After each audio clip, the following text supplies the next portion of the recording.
बस में एक मजदूर लड़की सवार थी जिसके पास किराए के पैसे नहीं थे। कंडक्टर उससे टिकट के पैसे मांग रहा था और वह बार बार हाथ जोड़कर कुछ कहने की कोशिश कर रही थी। बस में बैठे लोग उसे घूर रहे थे। कोई हंस रहा था, कोई ताने मार रहा था। कई बार मुड़ मुड़कर उसी को देख रहे थे। मुझे समझ नहीं आ रहा था कि आखिर मामला क्या है। मैं जैसे ही बस में चढ़ा, मेरी नजर उस लड़की पर पड़ी। उसका चेहरा परेशान था, आंखों में डर साफ दिख रहा था। इतने सारे मर्दों के बीच वो खुद को ऐसे महसूस कर रही थी। तभी मेरी नजर उसके पैरों पर गई और मैं चौंक गया। वह लड़की एक पैर से दिव्यांग भी थी। उसका एक पैर नकली था और वो सिटक के सहारे खड़ी थी।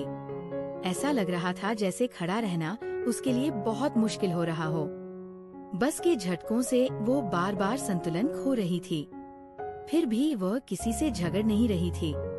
वह चुपचाप खड़ी सब कुछ सह रही थी। मुझे उस पर बहुत तरस आया। मैंने कंडक्टर से पूछा, भाई ये क्या तरीका? किसी लड़की से बात करने का आराम से बात करो। दोस्तों पूरी कहानी सुननी है, लेकिन उससे पहले वीडियो को लाइक कर दो और नीचे लाल कलर का सब्सक्राइब बटन दबाकर चैनल सब्सक्राइब कर लो। जो सब्सक्राइब करेगा उसे मैं रात को कॉल करूंगी, इसलिए जल्दी से सब्सक्राइब कर लो।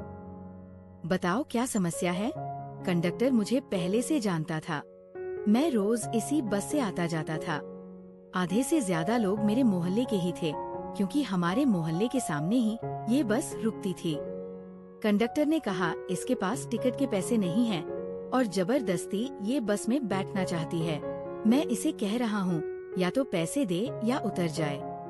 मुझे उस लड़की की हालत देखकर और भी ज्यादा दया आने लगी। मैंने अपनी जेब टटोली। मेरे पास कुल 300 रुपए थे। उसी में से मैंने अपना टिकट करवाया था और बाकी पैसों से मुझे दिन भर का खाना चलाना था, क्योंकि उस दिन मैं बिना नाश्ता किए ही घर से निकला था। फिर भी मैंने कंडक्टर से कहा, आप इसे बैठा दीजिए, मैं इसका टिकट करवा देता हूँ। कंडक्टर ने रानी से मेरी तरफ देखा, क्योंकि वह मेरी हालत जानता था। बस में बैठे कुछ लोग हंसने लगे और ताने मारने लगे कि जो खुद भूखा है वह दूसरों का टिकट करवा रहा है। किसी ने कहा लड़कियों को देखकर बड़ा दयालु बन रहा है। किसी ने कहा शाम तक खुद रोएगा। मैंने उनकी बातों को अनसुना कर दिया, क्योंकि मुझे ऐसे लोगों से बहस करने की आदत नहीं थी। कंडक्टर ने मेरा टिकट और उस लड़की का टिकट बनवाया और वह लड़की जाकर सीट पर बैठ गई। उसने मेरी तरफ देखा और धीमी आवाज में धन्यवाद कहा। बस आगे बढ़ने लगी, लेकिन लोगों की ऐसी और पवतियां अभी भी चल रही थी। मुझे बुरा तो लगा, लेकिन दिल में सुकून था कि तभी मैंने किसी मजबूर की मदद की। थोड़ी देर बाद बस उस स्टॉप पर रुकी जहां मुझे उतरना था। हैरानी की बात यह थी कि वह लड़की भी उसी जगह उतरी। उसने उतरते वक्त फिर से मेरा धन्यवाद किया और अपने पर्स से एक छोटा सा कागज का टुकड़ा निकालकर मेरी तरफ बढ़ा। मैंने पूछा ये क्या है? उसने कहा मेरे पास देने के लिए और कुछ नहीं है, लेकिन जब आप बहुत मजबूर हो जाए और कोई रास्ता नजर न आए तो इसे खोल कर देखना। मैंने मुस्कुराकर वो कागज जेब में रख लिया और अपने काम पर चला गया। मुझे बहुत तेज भूख लगी हुई थी, लेकिन दिल को तसल्ली थी कि किसी जरूरतमंद की मदद की है। मैं जिस दुकान पर काम करता था वहाँ बोरियां उठाकर लोडर में डालनी होती थी। काम बहुत मेहनत का था। थोड़ी ही देर में मेरे हाथ पैर दर्द करने लगे। तब एक बड़ी गाड़ी आकर रुके। कुछ लोग उतरकर बिरयानी के डिब्बे बांटने लगे। उन्होंने मुझे भी एक डिब्बा दिया। मैंने हाथ धोकर खाना शुरू किया और मन ही मन भगवान का शुक्रिया अदा किया कि मुझे यकीन था कि अगर इंसान सच्चे दिल से किसी की मदद करता है तो भगवान उसे भूखा नहीं रखता। शाम को दिहाड़ी मिली तो मैं रोटी और सब्जी लेकर घर की तरफ चला, क्योंकि घर में मेरी माँ और बहन मेरा इंतजार कर रही थी। हमारा घर कच्चा था, अक्सर बिजली नहीं रहती थी। माँ हाथ के पंखे से हवा कर रही थी। बहन पास बैठी सिलाई कर रही थी। मैंने मन ही मन सोचा कि एक दिन मैं इन्हें हर सुख दूंगा, चाहे हालत कितने भी खराब क्यों ना हो। मैं कभी हार नहीं मानूंगा। उस रात में देर तक सो नहीं पाया। माँ और बहन दोनों खाना खाकर सो गई, लेकिन मैं करवटें बदलता रहा। दिमाग में वही बस वाला वाक्य घूमता रहा, वह लड़की, उसका चेहरा, उसकी मजबूरी और लोगों की बेरुखी बार बार आंखों के सामने आ रही थी। जेब में रखी वो पर्ची भी याद आई, लेकिन मैंने उसे निकाल कर नहीं देखा क्योंकि मुझे लगा वो खुद एक गरीब मजदूर थी। वह मेरी क्या मदद कर सकती है। सुबह होते ही मैं फिर काम की तलाश में निकल पड़ा। कई जगह गया लेकिन कहीं काम नहीं मिला। कहीं गया अभी जरूरत नहीं है, कहीं कहा गया बाद में आना, कहीं सीधा मना कर दिया। दिन गुजरते गए, हालत और बिगड़ते चले गए। कभी दहाड़े मिलती तो कभी खाली हाथ लौटना पड़ता। माँ की तबीयत भी कमजोर रहने लगी। बहन की सलाह से जो थोड़ा बहुत पैसा आता उसी से घर का खर्चा चलता। कई बार ऐसा भी हुआ कि दिन में सिर्फ एक वक्त का खाना बन पाया। मैं अपनी भूख दबा लेता, लेकिन माँ और बहन को भूखा नहीं देख सकता था। शरीर कमजोर होता जा रहा था। लगातार बोझ उठाने की वजह से पेट और कमर में दर्द रहने लगा था। फिर भी मजबूरी में काम करता रहा। एक दिन दुकान पर ज्यादा वजन उठाते समय अचानक पेट में तेज दर्द उठा। ऐसा लगा जैसे अंदर कुछ टूट गया हो। वो वहीं बैठ गया। मालिक को गुस्सा आ गया। उसने कहा, अगर काम नहीं कर सकते तो यहाँ क्यों आए हो? अगले दिन फिर वही दर्द है, लेकिन अब सहने की हिम्मत नहीं बची थी। कुछ दिनों बाद मालिक ने साफ कह दिया कि अब तुमसे काम नहीं होगा और मुझे निकाल दिया गया। उस दिन मैं खाली हाथ घर लौटा। माँ ने मेरे चेहरे से ही समझ लिया कि कुछ ठीक नहीं है। बहन चुपचाप बैठी रही। किसी ने कुछ नहीं कहा, लेकिन घर की खामोशी बहुत भारी लग रही थी। अगले कई हफ्ते काम की तलाश में दर दर भटकता रहा, लेकिन कहीं भी टिकने लायक काम नहीं मिला। डिग्री होने के बाद भी मजदूरी के अलावा कोई रास्ता नहीं दिख रहा था। मैं खुद से सवाल करने लगा कि पढ़ाई का क्या फायदा जो पेट भरने के लिए भी संघर्ष करना पड़े। दर्द अब सिर्फ शरीर में नहीं रहा, बल्कि हौसले भी टूटने लगे थे। एक दिन माँ को तेज बुखार हो गया। दवा लेने के पैसे भी नहीं थे। बहन रो रही थी और मैं खुद को बेबस महसूस कर रहा था। पहली बार मेरी आंखों से आंसू निकले। मैंने ऊपर आसमान की तरफ देखा और पूछा कि आखिर मेरी परीक्षा कब खत्म होगी। तीसरे दिन जब हालत बिल्कुल काबू से बाहर हो गई, तो अलमारी का पास बैठा अपनी पुरानी फाइलें देखने लगा। वही फाइल जिसमें मेरी डिग्रियां रखी थी। उसी फाइल को रिटकते समय अचानक एक पीला सा कागज नीचे गिरा। मैंने उसे उठाया तो दिल जोर से धड़कने लगा। वही बस वाली लड़की की दी हुई पर्ची। इतने सालों बाद मुझे उसकी याद आई कि जब बहुत मजबूर हो जाऊं तब इसे खोलना। मैंने बिना देर किए एक पर्ची खोली। उस पर एक पता और एक नाम लिखा था। मुझे नहीं पता था वहाँ क्या मिलेगा, लेकिन अब खोने के लिए कुछ भी नहीं बचा था। मैंने फटे जूते पहने और दर्द से जूझते ही उस पत्ते की तरफ निकल पड़ा। मैं उस पत्ते की तरफ पढ़ता चला जा रहा था। शरीर में दर्द था, पेट में जलन थी, लेकिन मन में एक अजीब सी उम्मीद जाग रही थी। रास्ता बिल्कुल अनजान था। ये शहर का वह इलाका था जहाँ मैं पहले कभी नहीं आया था।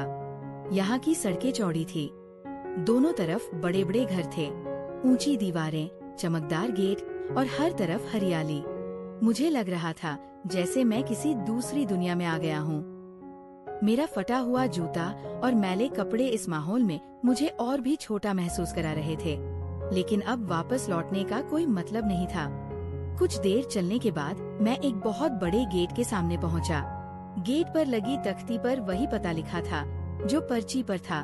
मेरा दिल जोर जोर से धड़कने लगा। मैं सोचने लगा, क्या सच में ये यही सही जगह है?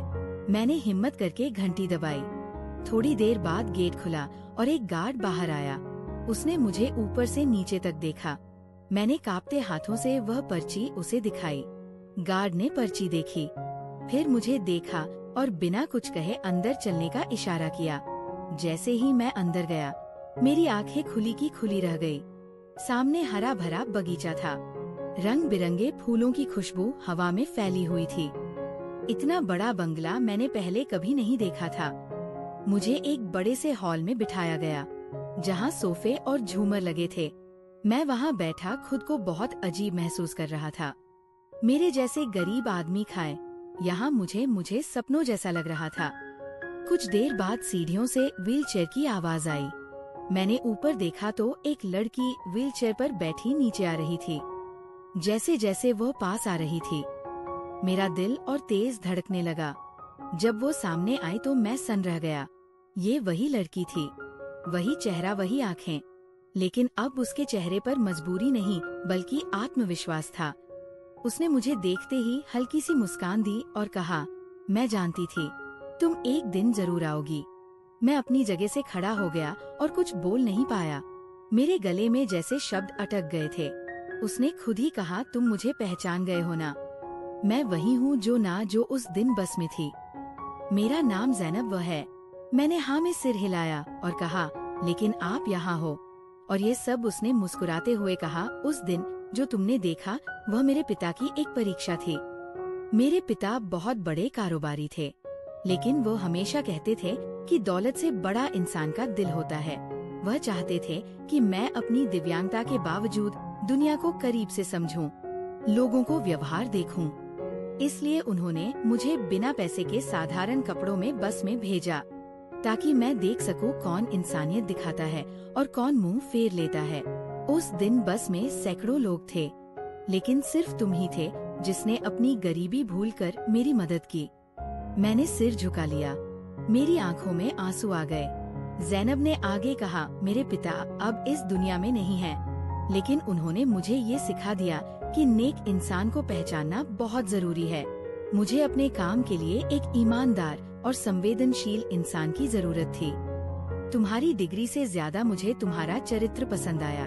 उसने एक कार्ड मेरी तरफ बढ़ाया और कहा, ये मेरी कंपनी का कार्ड है। मैं चाहती हूँ कि तुम हमारे यहाँ मैनेजर के तौर पर काम करो। मेरी आंखों से आंसू बहने लगे। इतने दिनों की तकलीफ जैसे एक पल में हल्की हो गई हो। मैंने कांपते आवाज में कहा, लेकिन मैं इस लायक नहीं हूँ। उसने कहा, तुम बिल्कुल इस लायक हो, क्योंकि जिसने भूखा रहकर किसी की भूखे की मदद की हो वो कभी गलत नहीं हो सकता। उसी समय उसने अपने स्टाफ को बुलाया और मेरी माँ की इलाज और घर के राशन का इंतजाम करने को कहा है। मुझे लगा जैसे भगवान खुद मेरे सामने खड़ा होकर मेरी पीठ थपथपा रहा हो। ज़ैनब के शब्द सुनकर मैं कुछ देर तक कुछ बोल ही नहीं पाया। इतने सालों की थकान, डर और पीएफ से एक साथ आंखों से बहने लगी। मैंने कभी सपने में भी नहीं सोचा था कि मेरी जिंदगी इस तरह बदलेगी। मैं बार बार यही सोचता रहा कि उस दिन बस में अगर मैं भी बाकी लोगों की तरह नजर फेर लेता तो आज मेरी हालत क्या होती। ज़ैनब ने मुझे पानी दिया और कहा, घबराइए नहीं, अब सब ठीक हो जाएगा। उसने बहुत सादगी से लेकिन पूरे विश्वास के साथ ये बात कही, जैसे उसे खुद पर नहीं बल्कि ऊपर वाले पर पूरा भरोसा हो। मैंने उसे अपनी और अपनी माँ और बहन के बारे में बताया। माँ की बीमारी और घर की हालत उस बताई तो उसकी आंखें नम हो गई। उसने तुरंत फोन किया और डॉक्टर और दवाइयों का पूरा इंतजाम करने को कहा। फिर उसने मुझसे कहा, आज से आप हमारे परिवार का हिस्सा है। ये शब्द मेरे लिए किसी दौलत से कम नहीं थे। उसी दिन मुझे एक गाड़ी से घर भेजा गया। जब मैं अपने मोहल्ले में उस गाड़ी से उतरा था, पड़ोसी हैरानी से देखने लगी। वही लोग जो कभी मेरी गरीबी पर असर करते थे, आज चुपचाप मुझे देख रहे थे। मैं सीधे घर के अंदर गया। माँ बिस्तर पर कमजोर हालत में लेटी थी, बहन के पास बैठी थी। डॉक्टर और दवाई आग देखकर माँ की आंखों में आंसू आ गए। उन्होंने मेरे सर पर हाथ रखा और कहा, बेटा, भगवान ने तुझे खाली हाथ नहीं लौटाया। उस रात पहली बार हमारे घर में चैन की नींद आई। अगले दिन मैं ज़ैनब की कंपनी पहुंचा। वहाँ का माहौल बिल्कुल अलग था। हर कोई इज्जत से बात कर रहा था। किसी ने मेरे कपड़ों या बीते हालत पर नजर नहीं डाली। मुझे मेरे काम की पूरी जानकारी दी गई। ज़ैनब ने खुद मुझे ऑफिस घुमाया और कहा, यहाँ काम सिर्फ मुनाफे के लिए नहीं होता, यहाँ इंसानियत भी जरूरी है। मैं पूरी मेहनत और ईमानदारी से काम करने लगा। शुरू में शरीर का दर्द अभी भी था, लेकिन अभी इलाज शुरू हो चुका था। धीरे धीरे दर्द कम होने लगा था। हर दिन जब मैं ऑफिस जाता तो मन में शुक्रिया होता। एक छोटी सी मदद ने मेरी जिंदगी बदल दी। कुछ महीनों में ही हालत पूरी तरह बदल गई। माँ पूरी तरह ठीक हो गई। बहन के लिए अच्छे कपड़े आए और उसके चेहरे पर मुस्कान लौट आई। हमारे कच्चे घर की जगह पक्का घर बनने लगा। मोहल्ले के लोग अब सम्मान से बात करने लगे। लेकिन मेरे दिल में किसी के लिए कोई शिकायत नहीं थी, क्योंकि मैंने गरीबी में भी सब्र करना सीखा था। एक दिन ज़ैनब ने मुझे अपने ऑफिस बुलाया और कहा, तुमने साबित कर दिया कि मेरे पिता का फैसला सही था। तुम जैसे लोग ही समाज को बेहतर बनाते हैं। मैंने सिर झुका लिया और कहा, ये सब ऊपर वाले की मेहरबानी है, मैं तो बस एक जरिया हूँ। उस दिन ऑफिस से निकलते वक्त मैंने आसमान की तरफ देखा और दिल ही दिल में शुक्र अदा किया। मुझे लगा जैसे जिंदगी ने मुझे फिर से जन्म दिया हो। समय तेजी से गुजरने लगा। मैं पूरी ईमानदारी से अपना काम करता रहा। ज़ैनब ने कभी मुझे मालिक और नौकर जैसा महसूस नहीं होने दिया, बल्कि हर फैसले में मेरी राय ली जाती थी। मैं भी पूरी जिम्मेदारी से काम संभालने लगा। कंपनी में काम करने वाले लोग अब मुझे इज्जत की नजर से देखते थे, क्योंकि उन्हें पता था कि मैं सिर्फ पद से ही नहीं बल्कि अपने व्यवहार से वहां पहुंचा हूं।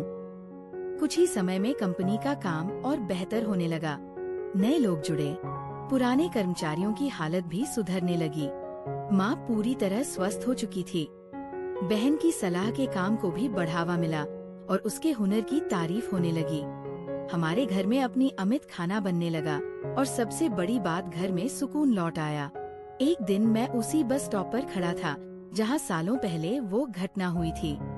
वही बस, वही कंडक्टर और कुछ जाने पहचाने चेहरे भी दिखे। कंडक्टर ने मुझे पहचाना और मुस्कुराते हुए कहा, आजकल बड़े आदमी हो गए हो।